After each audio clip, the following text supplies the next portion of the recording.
Frères et sœurs en Christ, bien-aimés dans le Seigneur, chers téléspectateurs, je vous salue dans le précieux nom de notre Seigneur et Sauveur Jésus-Christ. Nous sommes aujourd'hui dimanche 31 mai pour notre méditation quotidienne. Et le texte du jour que le lecteur de la Bible nous propose est celui de 2 Samuel, chapitre 4, versets 1 à 12. Mais avant, nous allons prier. Nous prions le Seigneur. Seigneur, nous voulons te rendre grâce et te dire merci, toi qui nous donnes en ce jour le souffle de vie et qui nous donne le privilège de nous asseoir à tes pieds, Seigneur, pour que tu nous enseignes. Merci pour ta parole que tu nous donnes ce jour. Viens par ton Saint-Esprit nous éclairer par cette parole et nous donner la force de la mettre en pratique au nom de Jésus. Amen.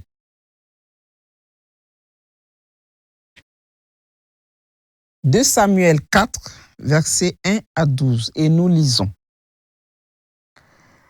Lorsque le fils de Saül apprit qu'Abner était mort à Hébron, ses mains restèrent sans force, et tout Israël fut dans l'épouvante. Le fils de Saül avait 2 chefs de bande, dont l'un s'appelait Baana et l'autre Rekab. Ils étaient fils de Rimon, de Béroth, d'entre les fils de Benjamin, car Béroth était regardé comme faisant partie de Benjamin. Et les Béorothiens s'étaient enfuis à Gittaïm, où ils ont habité jusqu'à ce jour. Jonathan, fils de Saül, avait un fils perclus des pieds et âgé de 5 ans, lorsqu'arriva de Jizréel la nouvelle de la mort de Saül et de Jonathan. Sa nourrice le prit et s'enfuit. Et comme elle précipitait sa fuite, il tomba et resta boiteux.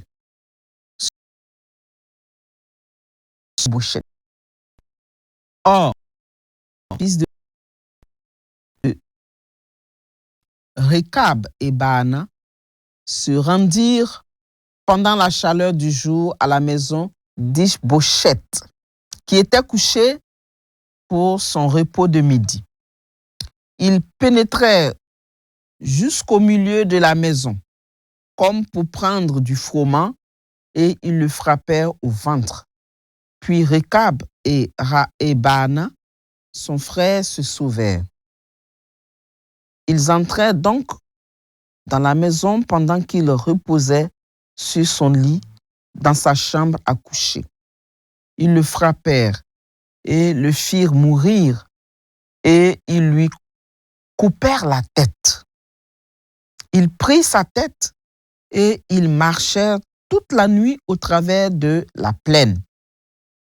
Ils apportèrent la tête d'Ish-Bosheth à David dans Hébron et ils dirent au roi: voici la tête d'Ish-Bosheth, fils de Saül, ton ennemi qui en voulait à ta vie.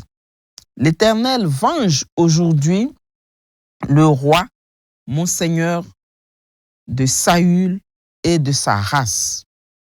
David répondit à Rekab et à Baana, son frère, fils de Rimon de Béroth: l'Éternel qui m'a délivré de tout péril est vivant. Verset 10. Celui qui est venu me dire: voici, Saül est mort, et qui croyait m'annoncer une bonne nouvelle, je l'ai fait saisir et tuer à Tziklag pour lui donner le salaire de son message.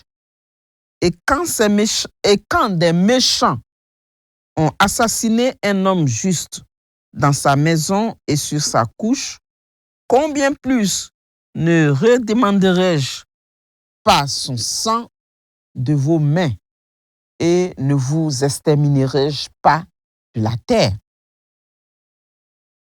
Et enfin, verset 12, et David ordonna à ses gens de les tuer. Ils leur coupèrent les mains et les pieds et les pendirent au bord de l'étang d'Hébron. Ils prirent ensuite la tête d'Ish-Boshet et l'enterrèrent dans le sépulcre d'Abner à Hébron. Amen. Notre texte de ce jour se trouve dans le deuxième livre du prophète Samuel. Et ce deuxième livre de Samuel raconte l'établissement du règne de David sur Israël. Après la mort de Saül, David règne d'abord sur Juda à Hébron, tandis qu'Ish-Boshet, fils de Saül, règne sur le reste d'Israël.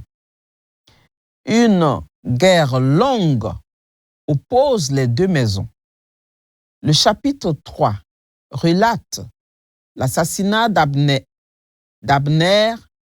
le général d'armée de Saül, par Joab, alors que le chapitre 4 que nous venons de lire nous parle d'un événement sombre.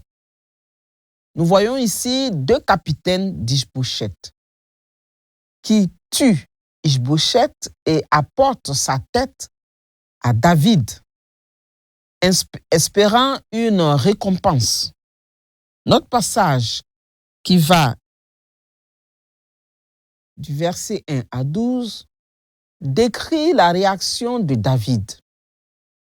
David refuse ce cadeau macabre et fait exécuter les meurtriers. Pour notre méditation, nous allons d'abord commencer par l'observation. Que dit le texte? Parcourons donc notre texte pour mieux l'observer. Versets 1 à 3. La panique d'Ish-Boshet. Quand il apprend la mort d'Abner, il perd courage. Mention des Béorotiens qui ont fui à Guétaïm. Verset 4. Méphi-Boshet, fils de Jonathan, qui est le petit-fils de Saül. Il est boiteux depuis que sa nourrice l'a fait tomber en fuyant la mort de Saül et de Jonathan. Les versets 5 à 7. Rekab et Baana, fils de Rimon, qui est Béorotien, entrent dans la maison d'Ish-Boshet pendant la chaleur de midi, alors qu'il dort, et ils le tuent. Ils coupent la tête d'Ish-Boshet et prennent la route du désert. Verset 8. Ils apportent la tête à David à Hébron en disant: voici la tête d'Ish-Boshet, fils de Saül, ton ennemi qui cherchait ta vie. Aujourd'hui, l'Éternel venge mon Seigneur le roi de Saül et de sa postérité. Versets 9 à 11. Voici la réponse de David. David jure par l'Éternel qu'il l'a délivré de toute détresse et il rappelle l'homme qui annonçait la mort de Saül, l'Amalécite. Et nous voyons cela en 2 Samuel chapitre 1. Et qu'il a fait mettre à mort.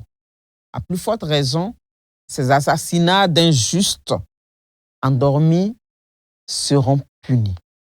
Au verset 12, nous voyons David qui ordonne à ses serviteurs de tuer Rekab et Baana. Il leur coupe les mains et les pieds, puis les pendent près de l'étang d'Hébron. La tête d'Ish-Boshet est enterrée dans le tombeau d'Abner. Dans notre texte ici, nous voyons que les personnages clés sont Ish-Boshet, un roi fantoche, faible et sans défense, Rekab et Baana, qui sont des personnages perfides, opportunistes, qui agissent avec calcul, et David, le juge intègre, qui est respectueux de loin de l'Éternel, même si ce dernier s'est érigé en ennemi. Quelle interprétation pouvons-nous faire de notre texte? Que signifie donc pour nous ce texte? Quelle est la conception de la royauté dans ce texte selon David? David refuse de bénéficier d'un assassinat politique. Pour lui, le pouvoir ne s'obtient pas par le crime. Même contre un ennemi, Ish-Boshet, il est un oint. Bien que le texte ne le dise pas explicitement, il est le roi établi par Abner. David donc respecte le principe de légitimité. Il attend que Dieu lui donne la royauté, que Dieu lui donne plutôt le royaume de Juda qui lui a été promis, sans forcer la main par une injustice quelconque. La justice rétributive. David applique la loi du talion. Le sang d'Ish-Boshet retombera sur la tête de Rekab et Baana. Mais il va plus loin.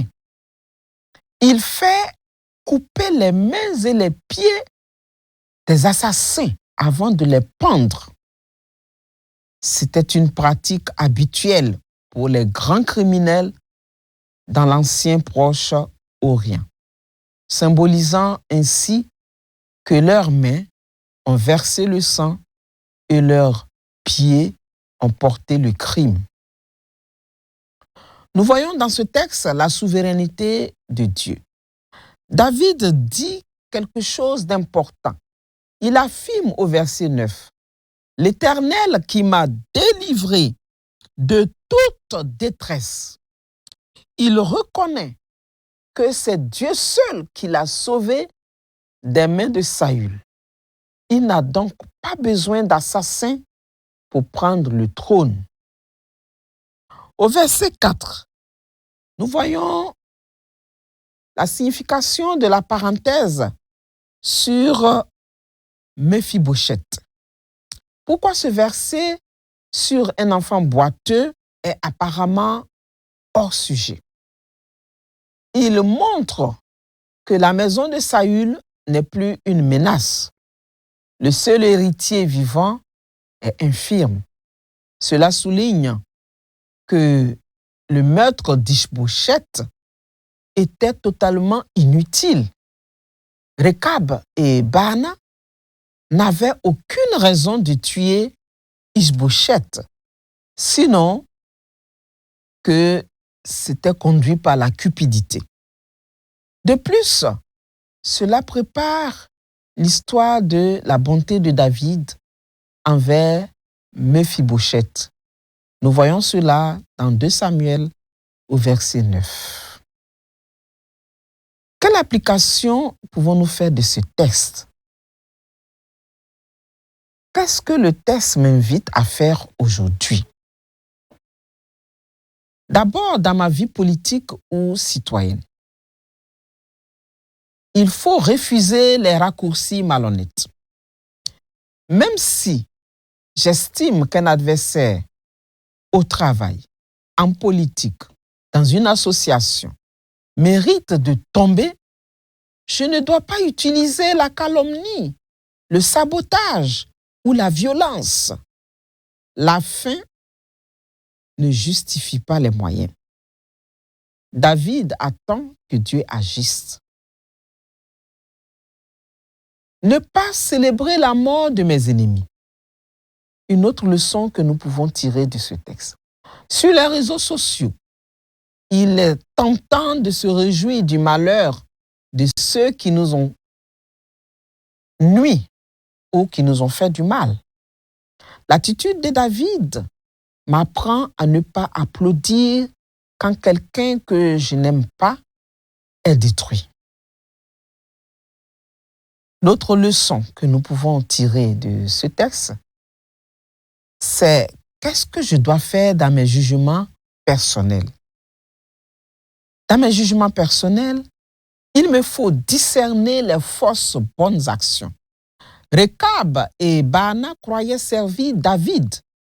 Parfois, des gens m'apportent des ragots, des informations confidentielles obtenues malhonnêtement en disant « c'est pour ton bien ». Je dois apprendre à refuser de tels cadeaux, car ce sont des cadeaux empoisonnés.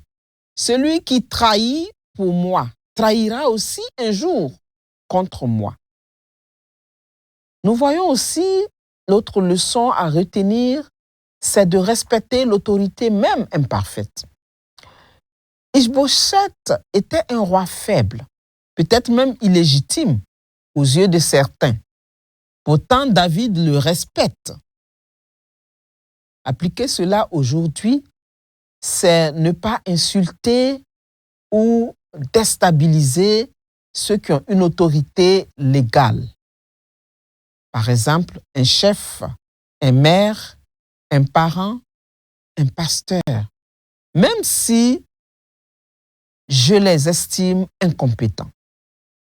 Le respect de la personne est supérieur à l'opportunité. Quelle leçon je peux tirer dans ma vie spirituelle de ce texte? Première leçon dans ma vie spirituelle, il faut attendre le temps de Dieu. L'enfant de Dieu doit savoir attendre le temps de Dieu. David a été oint roi par Samuel, mais il a attendu de nombreuses années avant de régner sur tout Israël. Il n'a pas précipité les choses par le sang. Quand je suis impatient de voir une promesse s'accomplir, je peux prier plutôt que de tricher. Toujours dans ma vie personnelle, il faut pardonner sans excuser l'injustice. David pardonne à la maison de Saül, confère 2 Samuel 9, mais il punit sévèrement les assassins. L'application est un équilibre.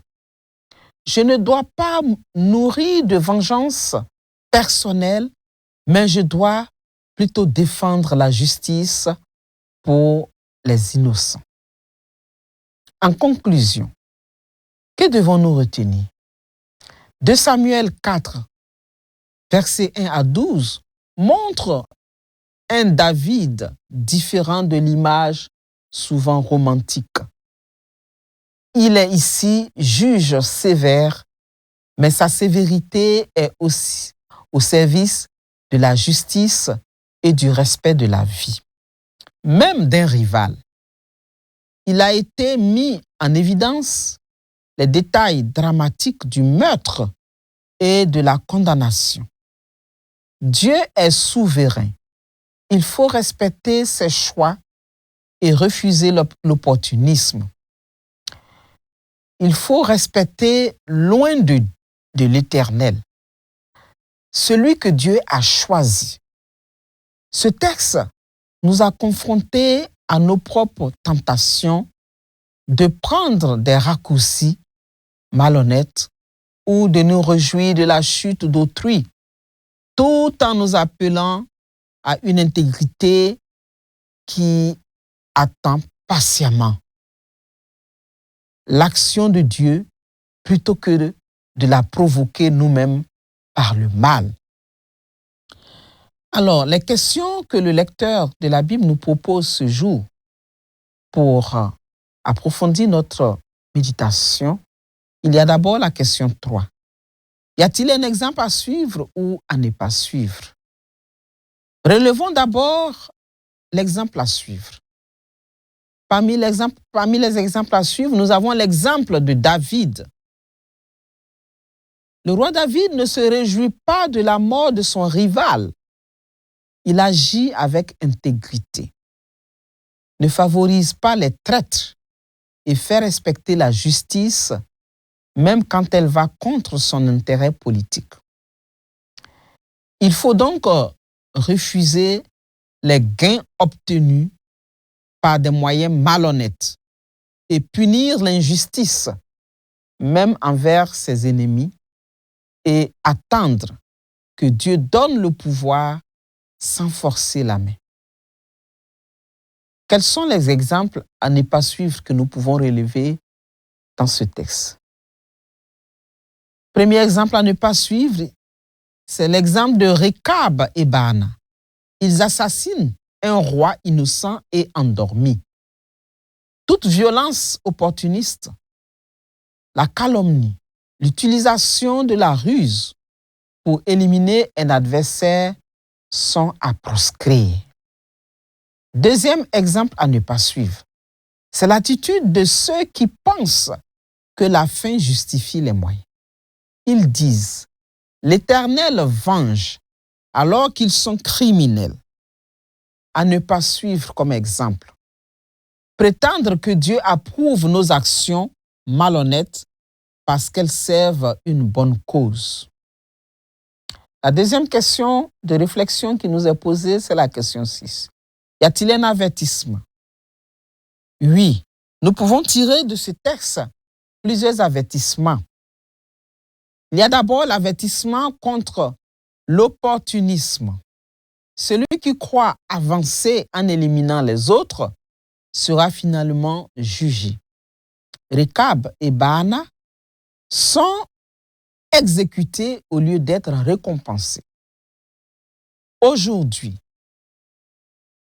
si vous nuisez à un collègue pour obtenir sa place, si vous répandez des ragots pour faire tomber un concurrent, attendez-vous donc à la justice de Dieu.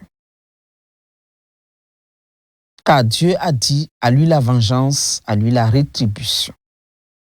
Deuxième avertissement que ce texte nous permet de relever, c'est l'avertissement contre le mépris de la vie d'autrui. Ishbosheth était injuste dans son lit. D'abord, Dieu voit le sang innocent. Ne nous croyons pas permis de détruire quelqu'un sous prétexte qu'il nous gêne. Dernier avertissement que nous pouvons relever, c'est l'avertissement contre la fausse piété. Les meurtriers d'Ishbosheth invoquent le nom de l'Éternel. L'Éternel venge. Deuxième question à laquelle nous pouvons répondre pour notre réflexion, quelle vérité Dieu me révèle-t-il? Dans ce texte, Dieu révèle à travers cet épisode qu'il est le Dieu de la justice. Il ne laisse pas impuni le meurtre d'un innocent. Même si cet innocent était un roi, faible et un adversaire de son élu, David. Dieu ne fait pas de favoritisme. Deuxième vérité que nous pouvons relever, nous pouvons dire que le pouvoir légitime ne s'obtient pas par le crime. David est loin de Dieu, mais il attend le don de Dieu. Dieu révèle que ses promesses s'accomplissent par des moyens justes, non par la trahison. Une autre vérité, c'est que Dieu juge les cœurs. Rekab et Baana pensaient bien faire, mais Dieu voyait leur cupidité, leur amour de l'argent. La vérité révélée, c'est que Dieu ne se laisse pas tromper par de belles paroles religieuses. Une autre vérité, c'est que Dieu protège le concept de vie sacrée. Et enfin, la dernière vérité que nous pouvons relever, c'est que Dieu attend de ses serviteurs, comme David, qu'ils soient intègres. Donc Dieu attend de nous, ses enfants, que nous puissions être intègres. Nous prions le Seigneur pour terminer notre méditation. Seigneur notre Dieu, notre Père, nous te disons merci pour ta parole que nous venons de méditer. Merci Seigneur pour les leçons que tu nous permets de tirer de cette méditation. Ce que tu attends de nous, tes enfants, c'est que nous puissions être des justiciers. Nous rendons la justice selon toi, Seigneur, et que nous devons nous détourner de la cupidité. Nous ne devons pas rendre le mal par le mal, ni être jaloux de qui que ce soit, même s'il est notre adversaire. Seigneur, apprends-nous à mettre en pratique ta parole pour que ta gloire rayonne dans nos vies, au nom de Jésus. Amen.